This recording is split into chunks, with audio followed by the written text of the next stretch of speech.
दोस्तों इस वीडियो में हम दो अपडेट को कवर करने वाले हैं। पहले अपडेट में हम जानेंगे कि आईआईटी कानपुर ने कैसे हाइपरसोनिक मिसाइल टनल बनाकर तैयार कर ली है, और दूसरे अपडेट में हम जानेंगे कि रशिया की तरफ से जो भारत को लगातार Su-75 चेकमेट ऑफर किया जा रहा है, क्या भारत इस फाइटर जेट को लेगा या फिर नहीं। जानते हैं पहले अपडेट के बारे में।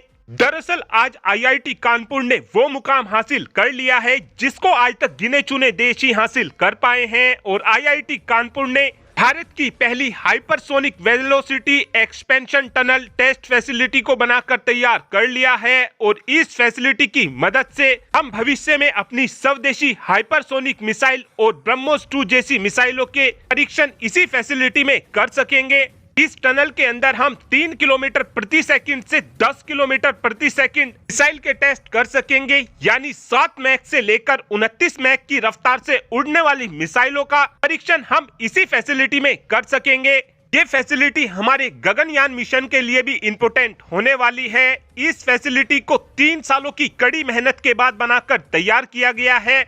ये फैसिलिटी 24 मीटर लंबी फैसिलिटी होने वाली है, और इस टेस्ट फैसिलिटी को बनाने के लिए फंडिंग हमारी गवर्नमेंट की तरफ से की गई है। दूसरा अपडेट हमारा Su-75 चेकमेट को लेकर होने वाला है। आप सभी ये बात जानते हो कि Su-75 चेकमेट एक single engine 5th generation fighter jet होने वाला है। इस फाइटर जेट को लेकर रशिया का ये प्लान है कि हम Su-75 चेकमेट की फर्स्ट फ्लाई को 2024 में करा देंगे, और 3 सालों बाद इसकी सारी टेस्टिंग पूरी कर यानी कि 2027 तक इस फाइटर जेट का प्रोडक्शन शुरू कर देंगे, और अलग अलग देशों को इस फाइटर जेट को बेचना भी शुरू कर देंगे। लेकिन रशिया की तरफ से ये प्लान यूक्रेन के साथ युद्ध होने से पहले बनाया गया था, लेकिन अब जब रशिया और यूक्रेन युद्ध लंबा खींच चुका है, इसी वजह से अब 2 साल डिले हो चुका है।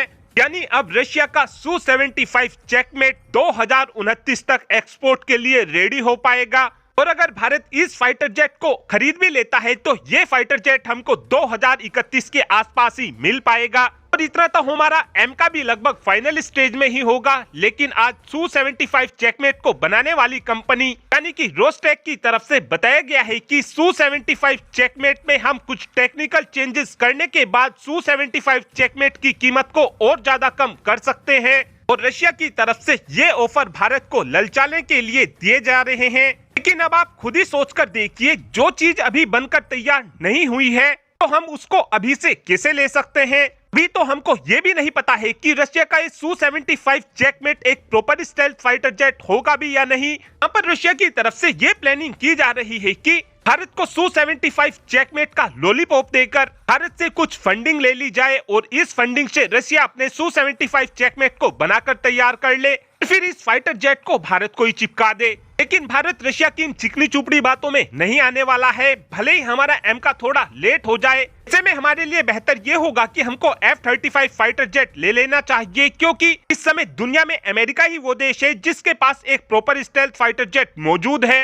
और इतना हमारा एम का बनकर तैयार नहीं होता है, इतना हमको अमेरिका से 30 से 40 की संख्या में F-35 फाइटर जेट को ले लेना चाहिए। और 30 से 40 F-35 फाइटर जेट हमारे दोनों ही निकम्मे पड़ोसियों के लिए बहुत होंगे। और अब तो अमेरिका ने F-35 फाइटर जेट की कीमत को भी 25% तक कम कर दिया है, क्योंकि अमेरिका की तरफ से F-35 फाइटर जेट का मेगा लेवल पर प्रोडक्शन किया जा रहा है। और आप सभी ये बात जानते हैं कि कोई चीज अगर ज्यादा बनाई जाएगी तो उसकी कीमत ऑटोमेटिक कम हो जाती है। इस समय भारत के लिए बेस्ट यही होगा कि इतना हमारा एम का बनकर तैयार नहीं होता है, इतना हमको 30 से 40 की संख्या में F-35 फाइटर जेट को ले लेना चाहिए। हमको Su-75 चेकमेट पर समय और पैसा वेस्ट नहीं करना चाहिए। और अब आप ही कमेंट कर बता सकते हैं कि क्या हमको F-35 फाइटर जेट लेना चाहिए, या फिर आपका ये मानना है कि हमको Su-75 चेकमेट ले लेना चाहिए। इस बात का आंसर आप कमेंट बॉक्स में दे सकते हैं। Thanks for watching this video. Have a good day.